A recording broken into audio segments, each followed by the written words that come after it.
Hey everyone, it's Pam, and I'm here with my monthly update video letting you know everything that I was up to in the month of November.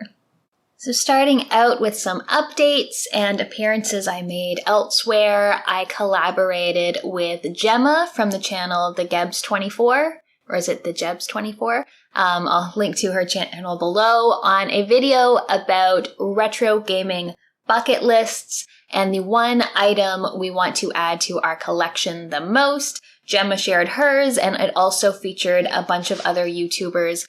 Aaron Plays, Metal Jesus, Top Hat Gaming. So we all talked about what was the thing that was eluding us that we wanted to add to our collection, and I had a lot of fun with that. Make sure you go check out the video.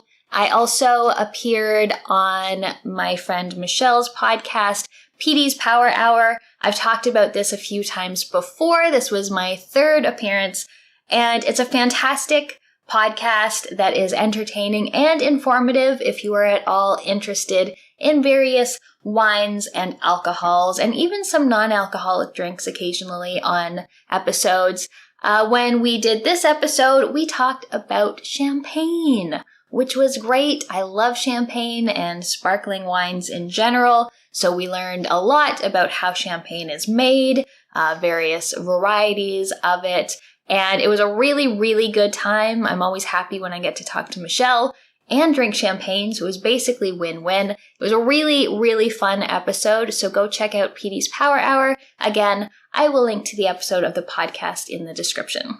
So I was also continuing to stream all through November. If you haven't caught me on Twitch yet, it's twitch.tv/cannotbetamed. And on Thursdays, I generally check out newer indie games, and on Sundays, I do long plays of point-and-click adventure games. So that's been going really well. Also, just something for December. On December 3rd, I had to check my calendar. It is December 3rd. The Cartridge Club is doing a 48-hour charity stream for Extra Life, which benefits children's hospitals. It starts at 4 p.m. Eastern on the Friday and goes all the way till 4 p.m. on the Sunday. I have a 2-hour slot on Friday at 8 p.m. Eastern where I will be streaming, hoping to raise some money for Extra Life. So if you would like to watch, I haven't decided what game I'm playing yet, and have some extra money that you would like to donate to a good cause, be sure to check out twitch.tv/Cartridge Club. Now onto some pickups, and I actually got a lot of fun stuff this month. I'll start with the games.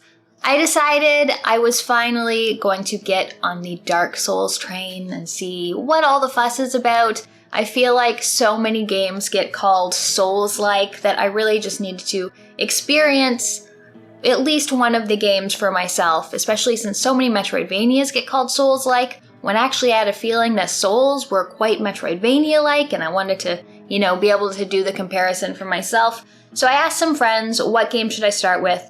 Some people said the remaster of 1, some people said 3, so I decided I was actually going to get up and go to a GameStop for the first time in a long time and pick up one of the games. And the only thing they had was Dark Souls 3. And I couldn't find it on the shelf. As it turns out, it didn't have a case. So this is my copy of Dark Souls 3 that I got. It does have the soundtrack disc, but I started playing it, and I will probably make a video about this and talk about it more once I've actually finished the game. But I love it, and I decided I wanted to play the rest of the Souls games. So I picked up a replacement, so I got the trilogy, which includes the remaster of 1, 2, and 3, plus all of the DLC for all of them, so I'm very happy that I was able to get that. I actually didn't even know that all 3 came in one single physical edition. Very excited. I think I'm getting close to the end of 3. I'm so bad at names. I'm in a library or archives, something like that right now. I'm pretty close. I think I'm pretty close to the end of the game. While I was at the GameStop, I also stumbled on Deadpool, which is a game I've played before. It's pretty fun. And also, I believe that this was removed from stores due to licensing issues, so I thought it would be a good idea to pick up the physical edition of the game. And then the last game I got was Agatha Christie, Hercule Poirot, The First Cases, and this looks very similar to like the Frogwares Sherlock games, which I quite enjoy. any sort of detective games, I'm always game to try them out, so I picked up this as well. I also got myself a new controller. I love Xbox controllers, and this is the 20th anniversary Xbox Series controller. It's not in the box, it's right here. And it's really nice. It's got a sort of clear face, and then it's got just like the nice touches of Xbox green on the back. I love the Series X controller. It has the best D-pad I've ever used. So now I've got this and then one other. I want to get a third one so that I have one for both Xboxes and for the PC, but really love this. It also feels really nice. So got that. I also got a new webcam, which can you see? Nope, it's probably behind my chair. I got tired of my Razer Kiyo and its shitty firmware. I was recording my FMV ranking video, and I had my first few ranking videos all looked fine, and then the Metroidvania one had a terrible frame rate. And then I was filming again for the FMV one, and I filmed the whole thing, and it had a terrible frame rate, and I couldn't figure out what the problem was. So I bought the Logitech StreamCam, which does 1080 at 60 frames per second, and it looks so much better. So I have made that little upgrade so that when I do film my videos at my computer rather than here in front of my camcorder, they should hopefully look better and not run into so many frame rate issues, which are very annoying. Now the big stuff. November was a month for video game vinyl. I had the opportunity to get a few things that I really couldn't say no to. Plus I had one order come in and something sort of became available unexpectedly. So we'll start with these guys. These are the NES sort of greatest hits, volume 1 and 2 by Moonshake. These are pretty old, not official in any capacity, but just various chiptunes from NES games, things like Blaster Master, Contra, Bubble Bobble possibly, just like all kinds of NES games. Really great stuff. Also a soundtrack for a game I reviewed closer to the beginning of the year, Shinobi 3, Return of the Ninja Master. And this is a fantastic Genesis soundtrack that I really like. It comes with, I think there's like a little art print in it. Oh yes. Rather large art print here. And then the vinyl itself is a sort of nice red color. Really good soundtrack. I'm happy to have this. It wasn't really on my list of things to get, but when it became available, I found it a little difficult to say no to it. And then I managed to get my 2 most wanted video game vinyl, which I'm really excited about. I think I talked about how much I wanted this last time, but I got Castlevania Symphony of the Night, which is such a wonderful soundtrack. As you probably know, I talked about it when I did my review not too long ago. It's got the beautiful artwork here. This disc is on the turntable. I'll show you the second one. It's got a really nice splatter pattern too. It's kind of a interesting design. I haven't seen much for the variant. It's a sort of gray and white splatter effect. And yeah, I was so excited that I got this because it hasn't been available for a little while now. So I picked this up for not too terribly inflated of a price, which I very much appreciate. And lastly, the other of my most wanted is the soundtrack to Blasphemous. Blasphemous is another Metroidvania that I absolutely love. Just beautiful artwork, beautiful music, full of Spanish guitar. It's very dramatic and very beautiful. And this is a 3-album set here. So it's got also just beautiful art. And yeah, so excited to have this one. This was a limited run release, so I wasn't really expecting it to go up for sale again anywhere else, but it's got these gold records here. And yes, very excited for all these vinyl. I think I should probably ease off on them now. I do have a couple things I'm still waiting for. Mass Effect. I thought Mass Effect was going to ship out this month, but I have not heard any news of it yet. And then Hades is the only other thing I've got on order right now. Alright, now on to what I've been playing, and the first game I finished in November was a Procession to Calvary, and this was a hilarious game. It just got put on Game Pass. You are a soldier in a holy war in the Middle Ages, and the war ends, but you were having fun murdering everyone during the war, so you decide there's one last person you need to kill, and you go off on a journey to do this. And the art style is fantastic. It basically takes a bunch of fairly well-known Renaissance paintings and animates them in the background, so you're talking to the characters from the paintings. It's a really cool art style. It looks a lot like the animated segments of Monty Python skits, and it's super funny, just very, very bizarre and surreal in some ways, and I laughed out loud a number of times. It basically functions like a point-and-click adventure, but an absolutely hilarious one. So if you are into Monty Python type of humor, I definitely recommend it. I also finished Astalon Tears of the Earth, which I made an entire review of. I will link to that if you want to see it. I wasn't planning to review it, but I loved it so much that I decided I needed to tell as many people as I could about it, and I know a number of people have picked it up because of that, which makes me very happy. But it is a beautiful, retro-styled Metroidvania where you get to switch between 3 different characters. If that sounds good to you, check out the review and check out Astalon. I also played The Artful Escape. This came out earlier this year. I think it's one of the Annapurna interactive games. It's also on Game Pass. And you play a young man who is a folk singer because he has a very famous uncle who is also a folk singer. So you're sort of following in his footsteps. And it's about people's expectations and finding out who you really are and what you really want. And it's a very interesting audio-visual experience. It's got great rock guitar music and a bunch of sort of beautiful psychedelic scenes that you can see. And I really appreciated those, even if I found the actual gameplay was a little lacking. It's not the most interactive of things. It's not a long game, maybe 3 or 4 hours long, yet I still felt like I was ready for it to be done quite a while before it ended.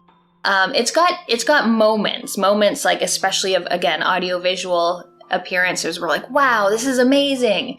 But then they just all go on a little bit too long for my particular taste. However, if you like that, there's a sort of bit of a Simon Says rhythm game mechanic to it as well. And it's definitely worth checking out for that experience, even if I wouldn't say it's fun to play. I also played the newest game from Wales Interactive, which is Bloodshore. This is an FMV, choose-your-own-adventure type game, and it is a battle royale type contest where a bunch of influencers and like Z-list celebrities are dropped on an island, and the last one to survive gets a bunch of money. This is also a televised competition, so you've got the crowd, and you know what, as you're going through as a character you're playing, you sort of need to worry about how you're being perceived by the audience, though to be honest that kind of doesn't really end up mattering by the end of the game. I liked it. I have a real soft spot for anything battle royale like. The production quality is really, really good. The story does sort of fall apart after a little while, but I liked it enough to play through it twice to see different endings, and it was decent. I would, maybe catch it on a sale. I also finally finished Death's Door, which is a game that came out closer to the beginning of the year. You play a crow who has to harvest souls from the dead. The problem is that these things you're supposed to harvest the souls from, they're not dying for some reason, so you sort of have to help them along on their way. And when I started playing this, I thought it was okay, and I kind of fell off it, and I didn't play it for a number of months, so I just came back to it in November, decided I was going to try and wrap it up, and I don't know what it is. I heard so many good things about the game, and I don't think there's anything wrong with it. Like, I don't think it's a bad game at all. I think it does everything it tries to do pretty successfully. I just am kind of thinking I'm not super into the top-down Zelda-like action-adventure games very much. I liked some of the boss fights. In fact, the boss fights were probably my favorite part of the game, but I found wandering around the world not overly enticing, and the game really could have used a map because the overworld was rather vast and it could be difficult to navigate if you didn't know where you were going. So I felt like I did waste a bunch of time just by not knowing where to go next. But it was fun. Again, the boss fights are good. The combat, though simple, is very smooth and fairly engaging. But yeah, I'm just sort of like, meh, yeah, it was good. But if you are more into that type of game than I am, you might like it. It got great reviews when it came out. So yeah, I think it was just not super my kind of game. And then I finished 2 games on stream. The first one was Sanitarium, which I started in October for sort of spooky games for Halloween. And it's a point-and-click adventure game. You wake up in a sanitarium, and as you go, you keep getting transported to weird places with very surreal environments and characters that you're talking to, and you need to sort of survive your way through this and figure out what does it all mean? Because it's pretty obvious from the beginning that a lot of this isn't real. And overall, I thought it was pretty good. I liked a lot of the puzzles. Like, there weren't too many, really obscure type of point-and-click adventure puzzles to do. The characters and the writing were overall pretty strong. It does have the weirdest movement I've ever tried in a point-and-click adventure. You have to hold the mouse button down in order to walk around the screen rather than just clicking to move like every other adventure game out there, and that could be a little annoying sometimes. There were some action scenes, which I think actually kind of worked. It was a nice way to, break things up a little bit. I did find it got weaker as it went. There were sort of 4 main surreal areas, and the first 2 were really good, and the second 2 maybe overstayed their welcome a little bit and just had environments that I didn't find as interesting to explore. But overall, I thought Sanitarium was a decent game. I'm glad I finally played it because I had started it a number of years ago, but yeah, this was my first time going all the way through. And then just yesterday, I finished Sam and Max Hit the Road. When I did my ranking of the best and worst Sierra and LucasArts point-and-click adventures, so many people brought up Sam and Max Hit the Road, and this is another one that I played the beginning of back when I was a kid. I think I played it at a friend's house, so I just didn't have the opportunity to finish it myself. By going back, it was pretty good. It's hilarious. I love LucasArts' sense of humor. It's about a dog and a bunny who are freelance police, and they go searching for a missing Bigfoot. And this leads to all sorts of ridiculous locations and ridiculous characters. Some of the puzzles were a little difficult to figure out, but I did have the stream there to give me hints when I needed them, which was really nice. I also find it's nice to play adventure games on stream because it forces me to sort of talk out the puzzles. Oh, well, I found this. Maybe it can be used to, do this. Or, oh, I saw that. Maybe that's related here. And just talking it out makes me solve puzzles more than I would be able to normally. If I was by myself, I would likely get frustrated and just look up a walkthrough, whereas on stream, talking it out and occasionally getting hints from the chat was a lot of fun, and really, really greatly enjoyed Sam and Max Hit the Road. I'd probably give it an A if I were to put it on my ranking. I'm really trying to get some more games from this year, just in anticipation of making my best of 2021 list, but it's that damn Dark Souls 3. If I hadn't played so much of that, I'm sure I would have finished like 5 other games or something. But if you have any releases from 2021 that you want to suggest that I should play, please leave me a comment. I'll try to get a few more finished before the end of the year. And let me know if you played anything interesting recently, if you got any interesting pickups. Don't forget to check out that episode of Petee's Power Hour and also Gemma's video on retro gaming bucket lists. Thank you so much for watching. I'll see you next time.